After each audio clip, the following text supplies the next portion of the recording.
Okay, so according to the news, Lake Superior is like 90% frozen. Hmm. Is that similar to when our ancestors came over from Canada? Well, let me think.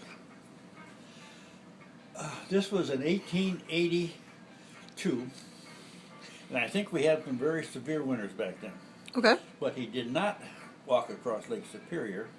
He walked across Lake Huron from Kincardine, Canada, over to Alpena, Michigan, and he never went back. Oh, And whether okay. he was ever a citizen or not, I don't know. But his wife came across the bridge at Port Huron, like normal people do. But he never ever went back to Canada. But I think he had a rough, very, very tough life. He was one of 18 siblings from from his father, who was an itinerant preacher that traveled all over. And I think he had 4 wives and no telling how many other offspring, but 18 of them that they could say.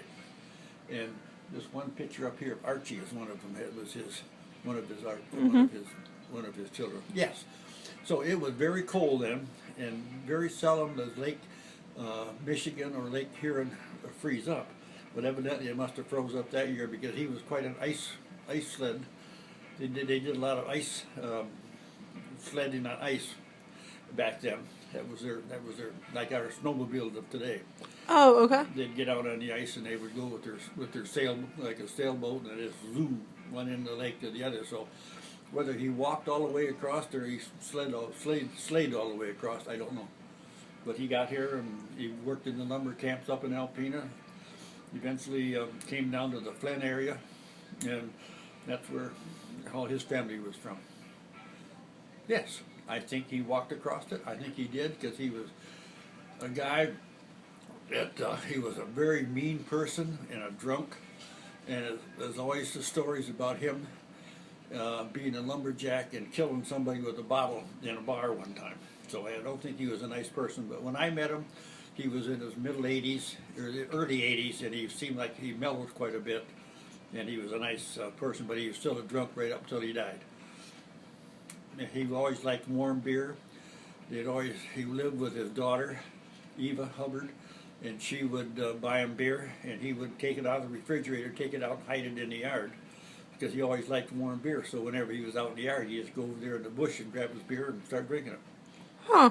it. So that's your great grandpa Hoban. Okay, so he. Your great your great grandpa Hoban. Okay, so just to make sure I got this, he actually walked across Lake Huron whenever it was completely frozen, or could have been the It 90%. had to been completely frozen because he had no money, no nothing. He was just a young man, and he had a really bad childhood. But he had trained as a stonemason.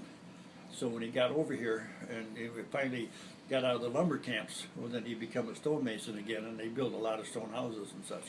Okay, so he went Kincardine, Canada? Kincardine was the name of the town where he lived at.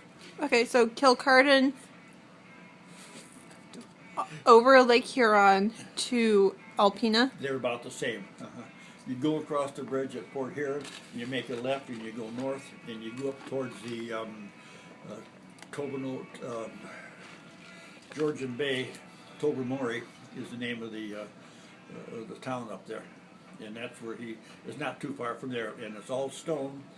And there's so much stone because this is where the glacier come across, and many times in the millions of years that the glaciers kept coming across up till 10,000 years ago. It's all down, right down the bare stone.